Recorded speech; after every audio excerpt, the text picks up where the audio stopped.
Ka-Express, ang Gilas Pilipinas ay muling kumakawala sa spotlight sa Asia basketball scene, hindi dahil sa dominanting malaking wins laban sa traditional powerhouses, pero dahil sa malinaw na pag-angat ng taas, athleticism at competitive mindset na minsay ipinangako lang. Sa mga kamakailang qualifiers at international tune-ups, ramdam ang pagbabago, mas matangkad, mas mabilis, mas nakahanda ang Gilas laban sa mga kalaban gaya ng China Men's National Basketball Team. Sa paghahanda para sa 2025 FIBA Asia Cup sa Jeddah, nakapagtala ang Gilas ng malaking win streak sa qualifiers at ipinakita ang average winning margin sa higit na 30 points sa ilang laro.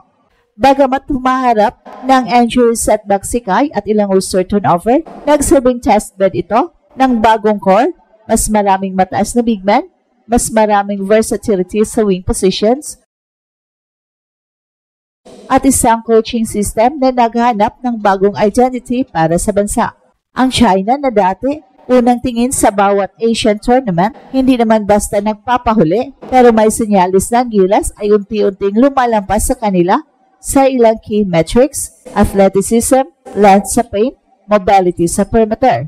Kung saan nakaraang dekada ay madalas silang underdog, ngayon ay mas kumpiyansa na silang tumayo at makipagsabayan sa mga best. Mahalaga ito para sa ating bansa dahil ang pag-angat ng basketball standard sa Asia ay nangangailangan ng pagbabago sa mindset at body composition, hindi lang touch at skill, kundi sukat, bilis at lakas. Pero sa kabila ng magandang trend, hindi pa rin perfect ang nakikita. Kita pa rin ang mga butas sa defensive rotation, mga lapses sa 3-point defense, at inconsistent na availability sa ilang key players. Yan ang kailangang ayusin bago tuluyang makipagsabayan sa quarterfinal rounds and beyond. At para sa Gilas, ang mensahe ngayon ay simple. Hindi na lang tayo basta may puso, may sukat, may sistema at may pangarap.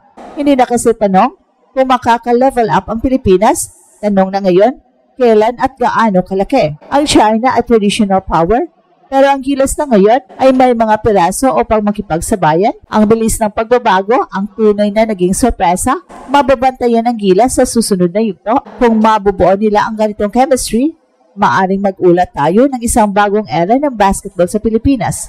Ang Asia, humakbang man ang ibang bansa, makikita ngayon ng Gilas na handang sumugod at hindi lang nagtatago. Ang Gilas, muling nagpakita ng lakas sa Asia basketball scene at ramdam na ramdam ang pagbabago sa kanilang laro. Hindi na lang dahil sa resulta ng ilang laban, kundi dahil sa malinaw na pagtaas sa taas, athleticism at competitive mindset ng team. Sa mga kamakailang international tune-ups at qualifiers, kitang-kita na mas handa ang Gilas sa mga laban kontra traditional powerhouses tulad ng China. Ang team ngayon ay hindi na basta heart oversize, kundi may kombinasyon ng sukat, bilis at strategy na pwedeng makipagsabayan sa mga pinakamalaking kumpunan sa kontinente.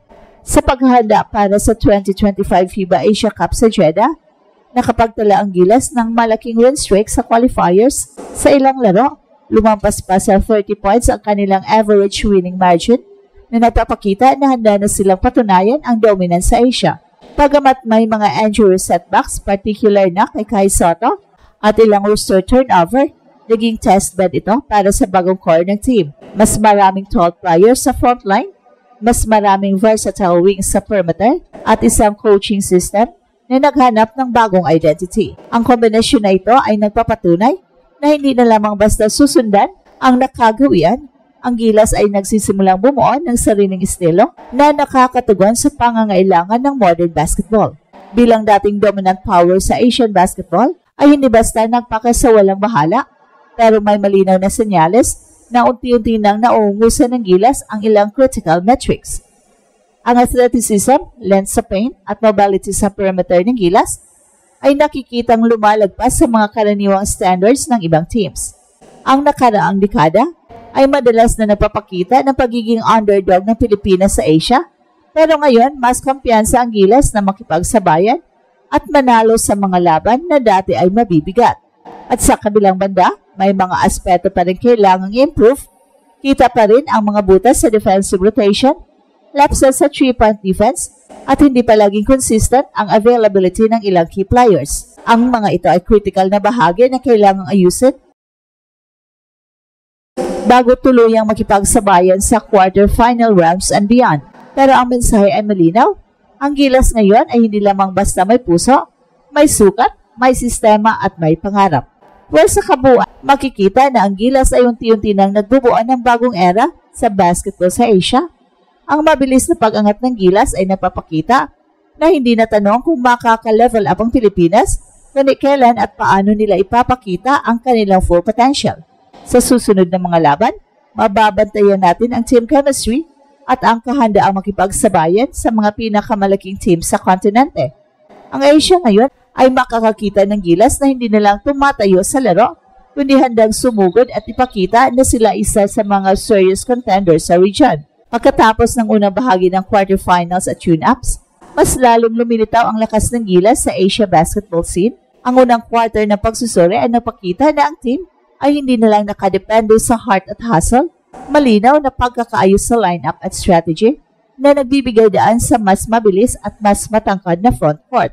At ang pagbabalik ni Kai sa training kahit may injury history ay nagdagdag ng malaking presence sa paint, habang ang mga wing players ay mas versatile at mabilis sa perimeter. Ito ay malinaw na pagbabago kumpara sa nakaraang mga taon kung saan kadalasan ay kulang sa height at depth ang Pilipinas laban sa mga powerhouse gaya ng China.